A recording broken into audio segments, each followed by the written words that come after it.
Thanks very much, Ken. I appreciate the opportunity to be part of this exercise. I think it's a very valuable one that WIDA performs in conjunction with GW, and so I'm pleased to be here. I have to also say that when I come to this building, I always feel a little nostalgic because, as Ken was saying, up until about now 6 months ago, I was at the U.S. Trade Representative's Office, head of the Services and Investment Office, and was both the lawyer for and negotiator for a number of the FTAs and then TPP. And one of the, we used to frequently borrow buildings like the Ronald Reagan Center and GW. And so I have very fond memories of a critical point in the Morocco FTA negotiations in this building, actually, where we actually reached final agreement. We were working in rooms on the first floor of the building. And so spent a lot of time in this building, so that's what I always think of when I come over here. So I think that's auspicious for talking about services, because I actually think the U.S. did end up with a pretty successful agreement with Morocco, both in terms of services and financial services. What I'd like to do before talking about the actual agreements and some of the rules is give you a bit of background about services as an economic sector itself, because I think that's important to at least have an understanding of the role of services in the U.S. economy. The United States is the most competitive services economy in the world, employing over 75% of the American workforce. So as we look around the room, I would wager to say probably most, if not all of us, are engaged in some type of service occupation. In addition to employing the majority, more than a majority of Americans, services exports account for over $684 billion in terms of private services as of 2014. And services companies and their employees are distributed throughout all 50 states and contribute to the services trade surplus, which is over $230 billion. And let me just say as an aside, that's an interesting note in the campaigns and the very negative view of trade in both sides, both campaigns. You almost never hear anything about services. It's all about the manufacturing sector for the most part, and job losses and trade deficits. But if you look at the services sector, which is the largest sector in the U.S. economy, we actually have a trade surplus and have had for quite some time, and in fact have a trade surplus with most of our major trading partners. So again, when you listen to the debate as we get closer and closer to the elections in November, it's a point I like to make that services continues to be overlooked in terms of its very, very positive and important impact in the U.S. economy. So what do services contribute, as I was saying? Well, they're a major source of economic growth in the United States and globally. They perform as a key enabler of economic and commercial activity for both multinational enterprises and small and medium enterprises, and they act as critical inputs for both manufacturing and agriculture. And this is another very important overlooked point. 25% of the input in the manufacturing sector can be attributed to services. So services play a very significant role. So even if you just wanted to discuss manufacturing, you couldn't really do so accurately unless you also included in some way a discussion of the role that services play in manufacturing and also in agriculture. In agriculture, it's both in terms of smart technologies that are used to improve agricultural efficiency, whether it's the chip that's included in the Caterpillar tractor that measures the consistency and content of soil, to the shipping, insurance, banking, other services that farmers need to rely on in terms of bringing their crops to market and certainly selling their crops on a global basis. How are services transforming the economy? They've transformed every sector, particularly because of digital trade, the advent of digital trade. And in terms of what it is about digital trade, it's the ability to move data freely across borders via the internet, allowing individuals and businesses to participate in the global supply chain. And there's untapped potential for greater economic growth through services. So just again to illustrate the point about what are services, what are we talking about when we say services, the service of trade surplus. It's really a whole list of roughly about 15 major sectors, everything from things like accounting to media entertainment, to banking, insurance, e-commerce itself, to energy services, retail, IT, information technology, and telecommunications. As I said in the beginning of my presentation, services account for 8 out of 10 jobs in the United States and about 67% of US GDP. And to put that in perspective, manufacturing contributes about 20% of US GDP as of 2014. And in 2014, services provided 70% of jobs in 49 out of 50 states. So again, to make a somewhat political point, even though services trade issues are by and large not on the front of the radar screen in discussions of trade, they should be, because they are such an important source of job growth in literally every state in the United States. And nationally, services job employment is over 7 times greater than manufacturing job employment. Now, Wyoming and North Dakota, just as an example, have the highest percentage of agricultural employment, 13 and 9% respectively. But services jobs are more than 5 times greater than the number of agricultural jobs in Wyoming and more than 7 times greater than agricultural jobs in North Dakota. And another very important point to remember is individuals who have export-related jobs generally make about 18% more than individuals with non-export related jobs. This next graph gives you a sense of what sectors account for the largest percentage of services exports.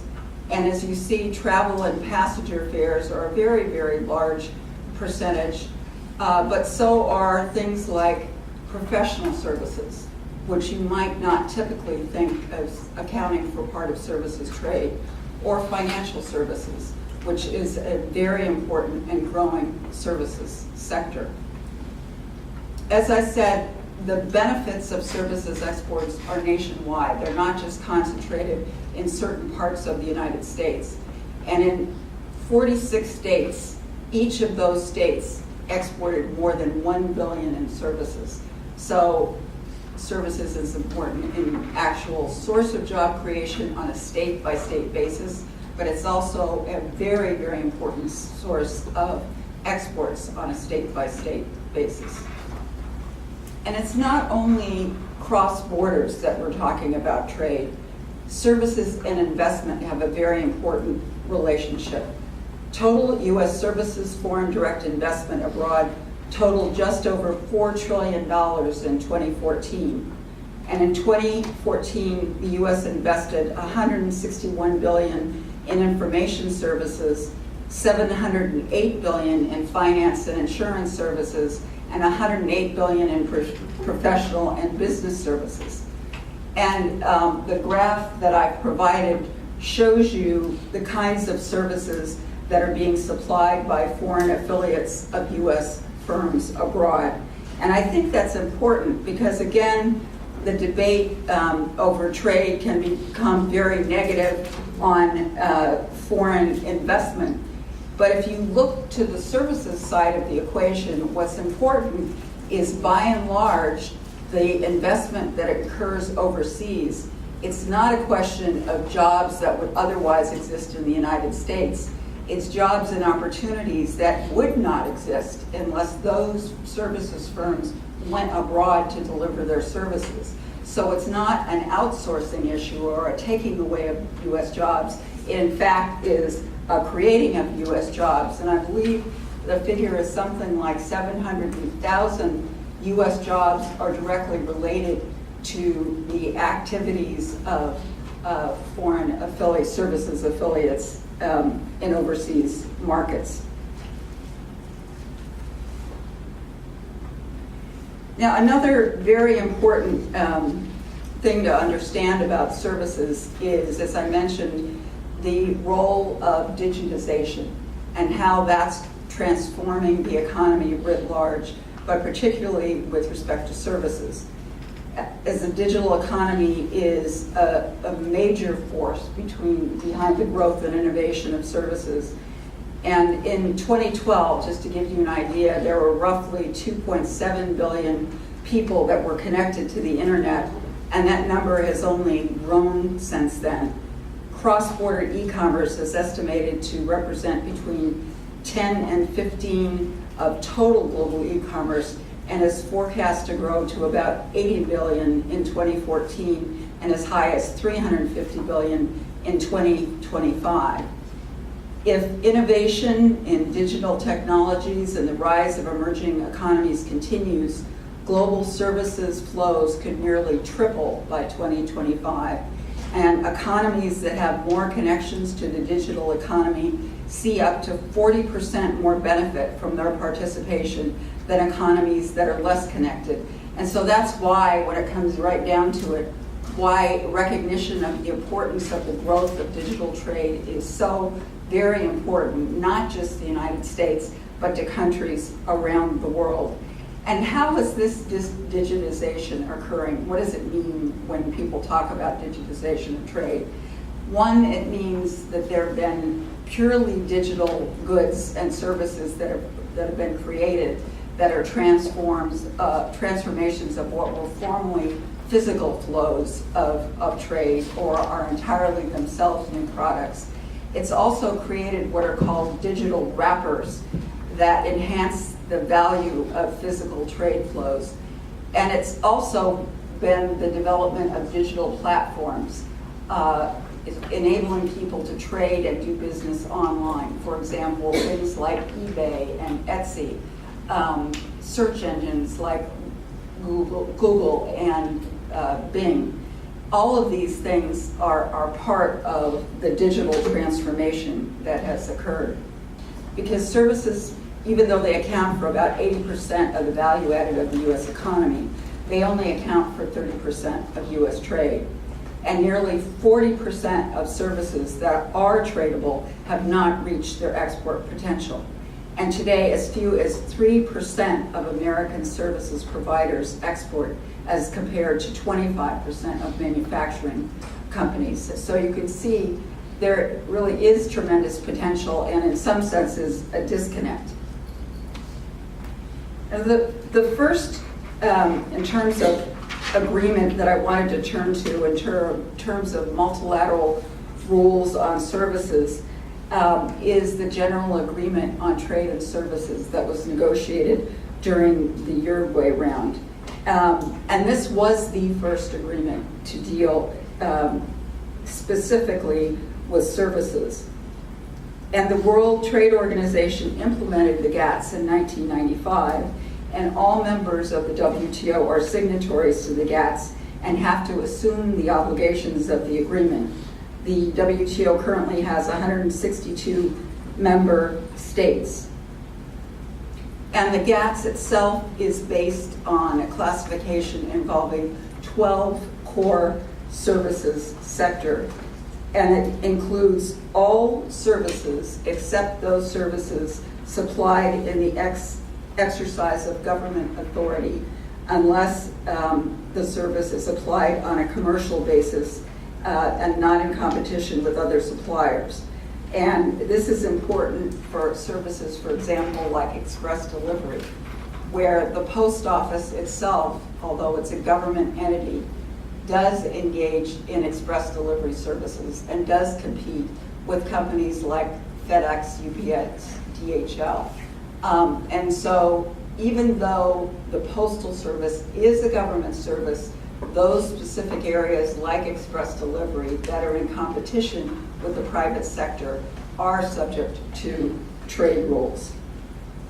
Now, the GATT has established 4 modes of services trade delivery. Mode 1, which is a service supplied from the territory of one member into the territory of another. Mode 2, which is referred to as consumption abroad, where it's a service provided in the territory of one member to the consumer of another territory. And the best example of this is probably if you were a tourist. If you were a foreign tourist coming to the United States and you went to your local American Express office to make a reservation, you would be consuming a service abroad from your home territory. Mode 3 is services delivered via the establishment of a commercial presence, and this is services provided via an investment in a foreign territory. And Mode 4, which is the presence of natural persons, and this is where a natural person travels from one country to another to deliver their service. And Mode 4 is something that you may have heard about if you're familiar at all with debates over services issues. It's been a fairly contentious area, and I just highlight it because it is something you may have heard about it. And services trade rules only cover a part of the entry of persons. It's those persons that come into a country on a temporary basis, not that come into the country for purposes of permanent employment. And so in the United States, what this gets into is our whole visa policy and the kinds of visas that we apply to temporary workers, whether they are specialty occupations or they're persons that are brought over by a company on a temporary basis to transfer to work in the home office, for example. And so this is an area that has become one of controversy because there are caps that are placed on certain of these visa categories, such as specialty occupations. And that cap was actually bound by the United States in the GATS. And so it's been a controversy from time to time about whether the United States could increase the number of entries that are allowed under its bound GATT commitments.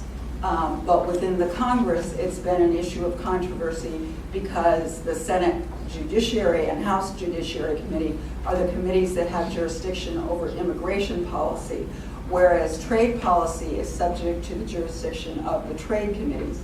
And so the Judiciary Committees, by and large, have not wanted the trade committees to interfere with their jurisdictions. So it's set up a point of conflict that has yet to be resolved and continues to this day. So I highlight it just because as you deal with services issues, temp entry or mode 4 may be an issue that you run into. Now, there is certain trade terminology that is important to understand. There's something that's called a positive list. And what that means, and it's the basis of the GATS, is that the core obligations like national treatment, most favored nation treatment, and market access, which exist in the GATS, are taken on a positive list basis. That means that a country gets to choose which and where it wants to take on obligations. Our free trade agreements, on the other hand, are based on what's called a negative list. And what that means is that all the core obligations like national treatment, MFN, market access, apply across the board to all sectors unless a country specifically exempts a certain sector. And that is a very important concept going forward because the United States certainly has always taken the position that the negative list is the most beneficial commercially because it has the most comprehensive coverage. The third element I wanted to mention in terms of trade terminology is dispute settlement. And what that refers to is the process under which a member can request consultations with another member who they believe have reached their obligations, in this case under the WTO, under the GATS. And if there's no agreement between the members, then the complaining member may request an independent panel of 3 experts to take on the case. And an innovation that occurred post the Uruguay round was the development of an appellate body in the GATS, so that now there is not only the initial 3-person panel of experts in a GATT dispute, but there's also an appellate body and the possibility that a country who loses a particular challenge can take the case to the appellate members. Now, I gave you a sort of basic introduction to the GATS as the first multilateral agreement on services.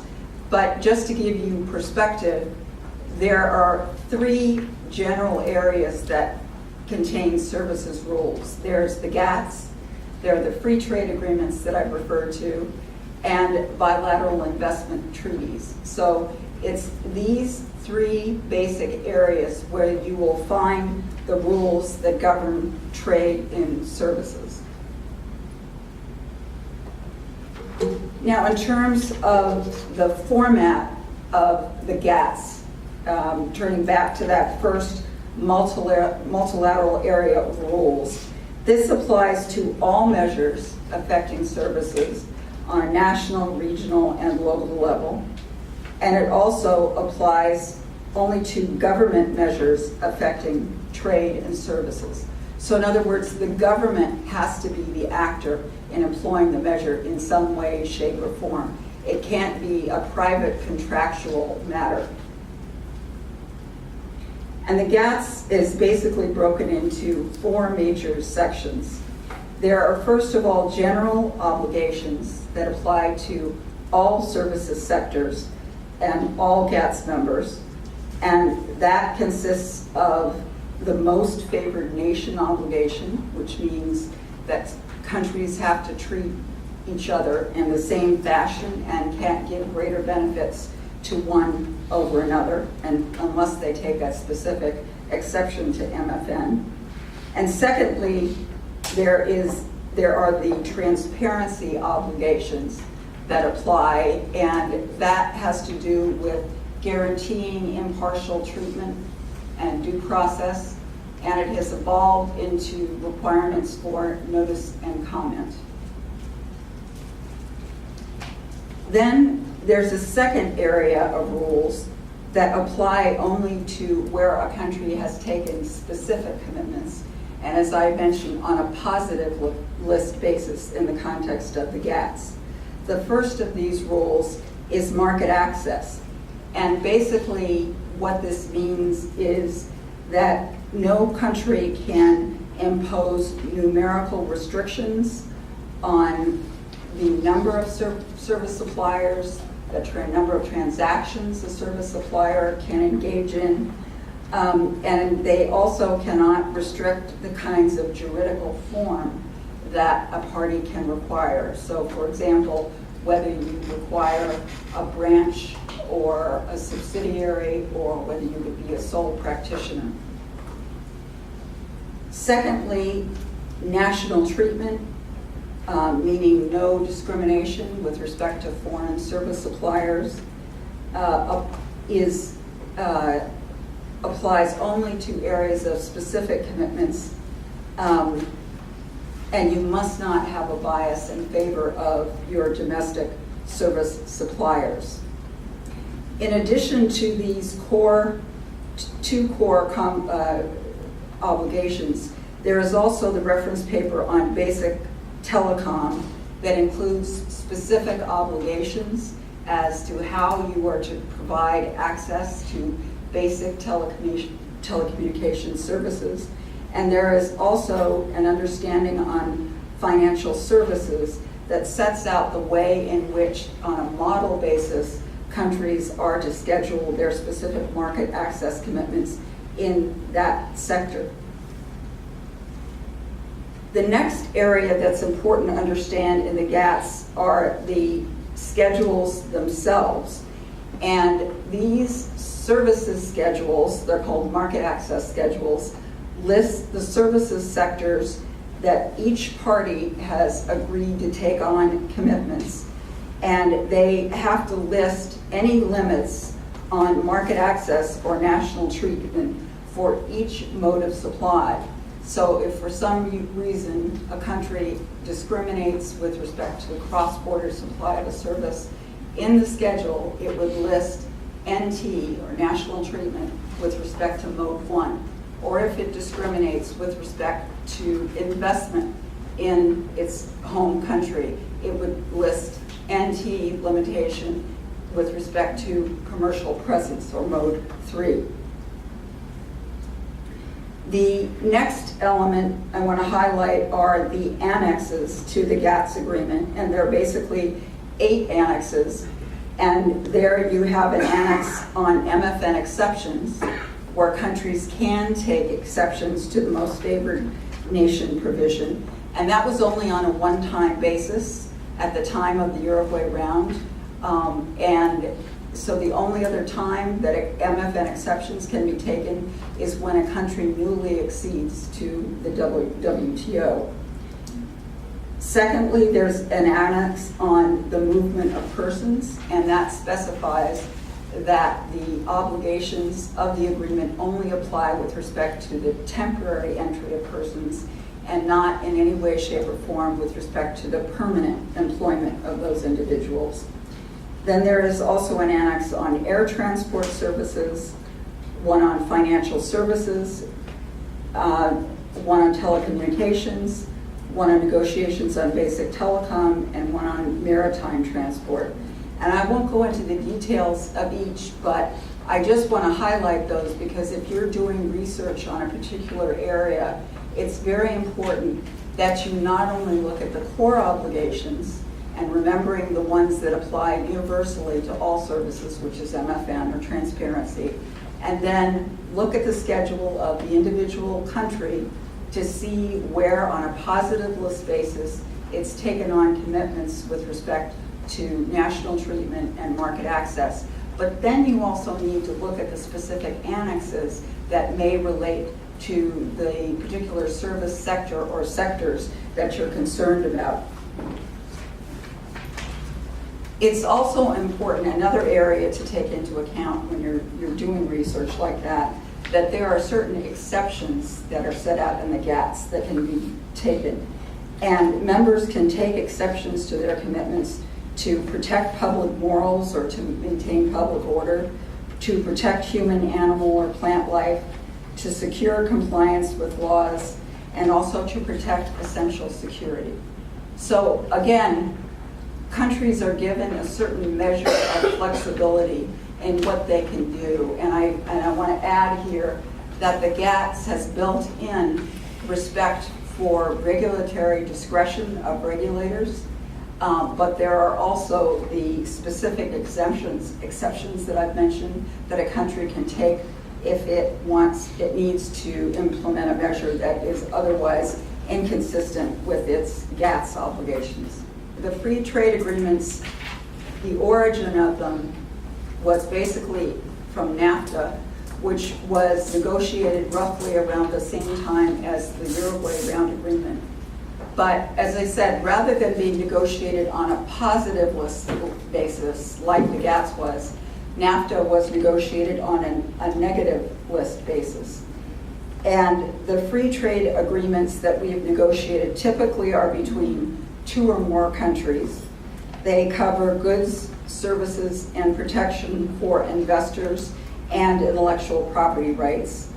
The U.S. has FTAs with Australia, Bahrain, the CAFTA countries, Chile, Colombia, Israel, Jordan, Korea, Morocco, NAFTA, as I mentioned, as the first, Oman, Panama, Peru, and Singapore, and of course the TPP negotiations, which have concluded, but ratification by member states, including the United States, is still pending.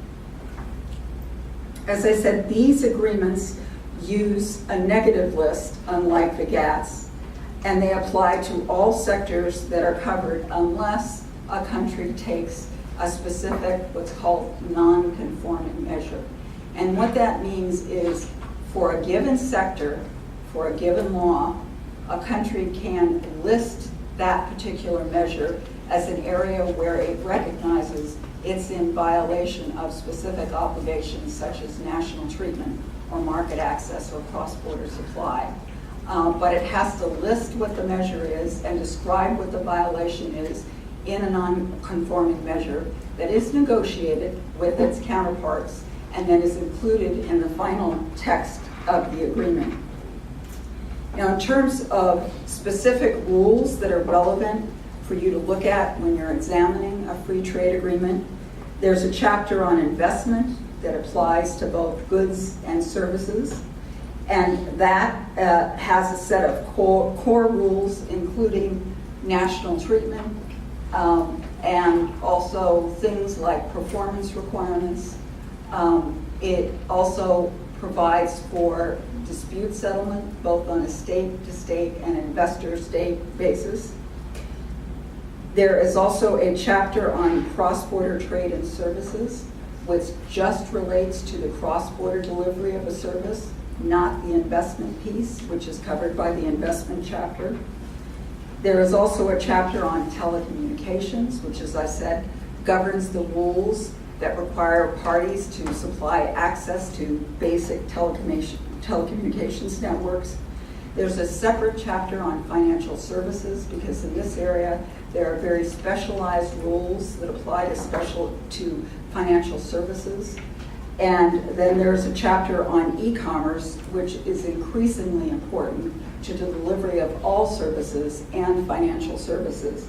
And the major breakthrough, which I want to highlight, is that in TPP, for the first time, you have binding requirements that countries allow for the free flow of data and not require that servers be located in the foreign country's territory. And it also requires that there not be the imposition of duties on electronic commerce and that digital products not be discriminated against. I wanted to, and this is by way of introducing the next area I wanted to discuss, and that is what are some of the major barriers that have been confronted in services trade that services rules are designed to address. And the first and really key area that I've been discussing quite a bit is digital trade. And there, one of the major barriers that companies have run into is the requirement that you establish a local presence in order to supply your service.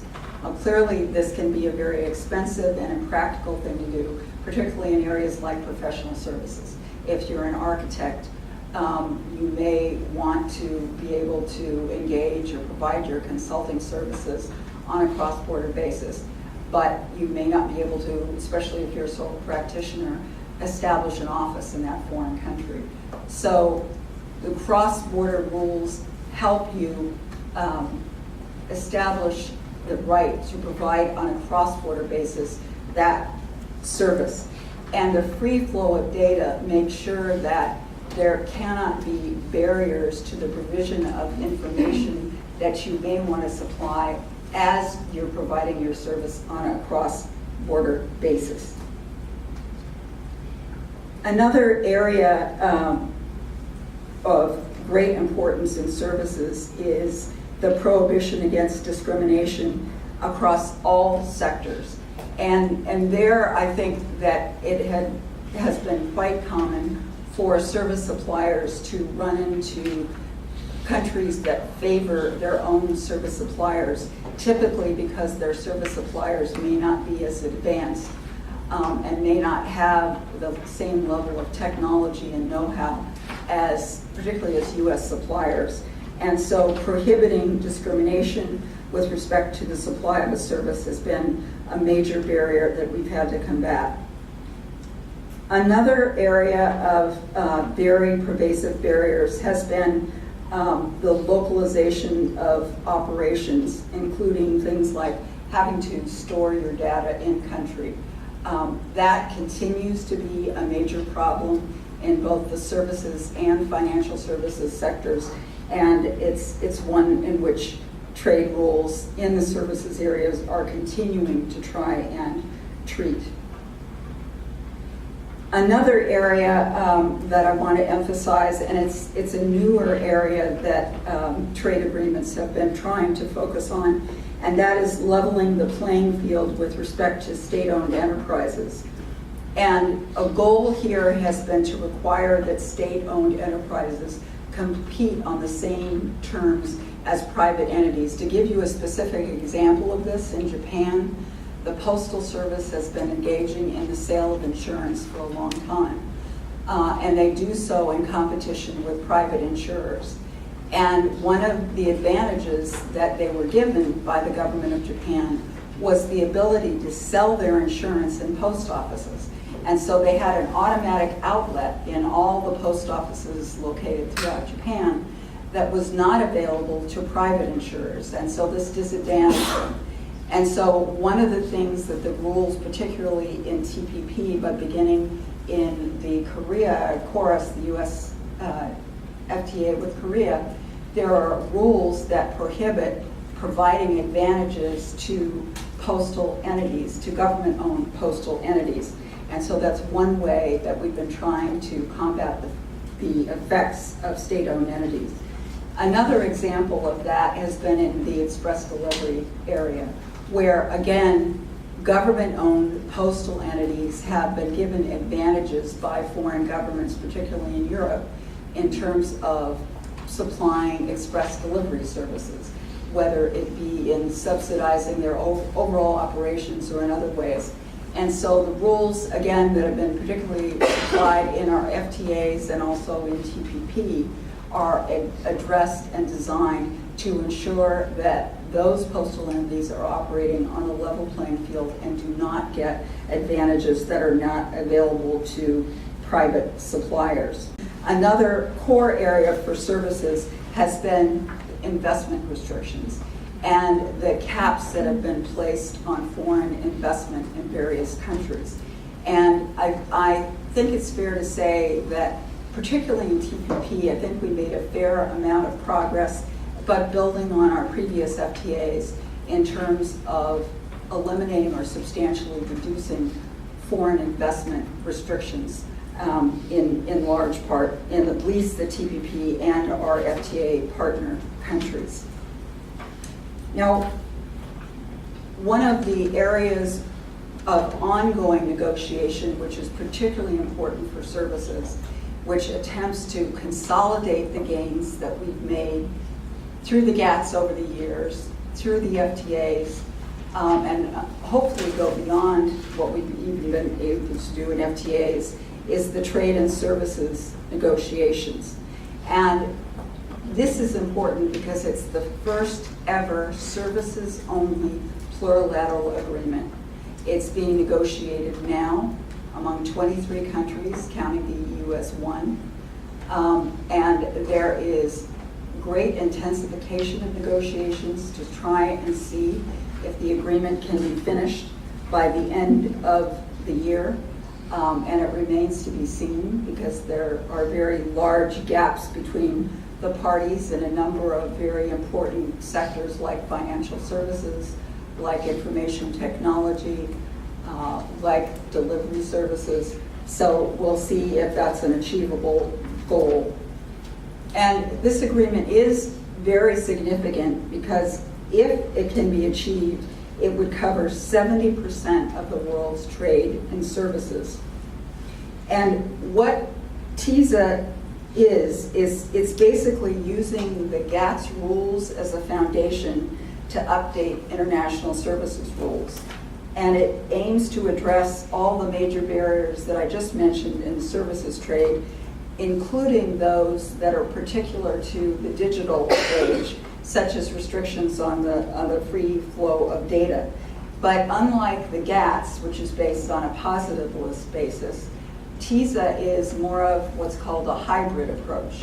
And so what that means is that for national treatment, basically all countries have agreed that they will make all their existing measures subject to a standstill and bind them subject to the national treatment obligation, so that they are subject in all their service sectors, except where they take specific exceptions, to the national treatment obligation. And that is a very significant advance over the GATS. The market access obligation that I mentioned will continue to be negotiated on what's called a positive list basis. But what's important is that TISA negotiators are seeking to go beyond their GATT schedules, and so they're exchanging offers on market access, and so they are trying to create new market access opportunities beyond those supplied in the GATS. The other free trade agreement that I wanted to mention is the Trans-Pacific Partnership, TPP, which all of you have probably heard a fair amount. And this agreement covers, it's a regional free trade agreement, and it covers goods, services, and agriculture. And you probably know very well the 12, and I put them up, participating countries.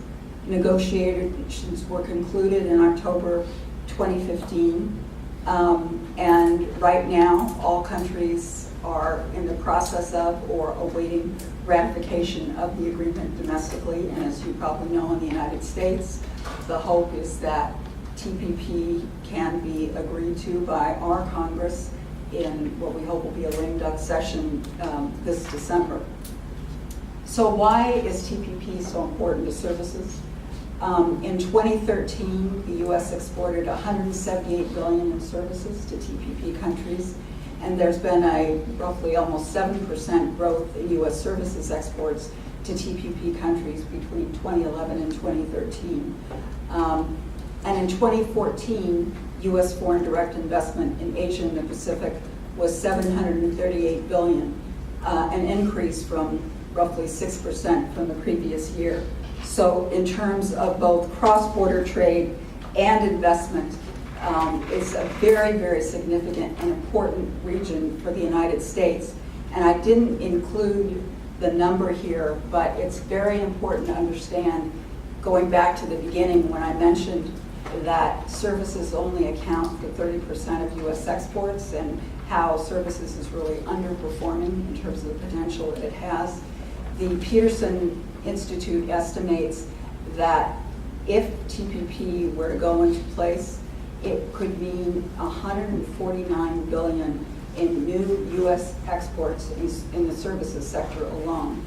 And that could translate into about 850,000 new U.S. jobs. So it's quite a significant benefit, and one that we really cannot afford to lose.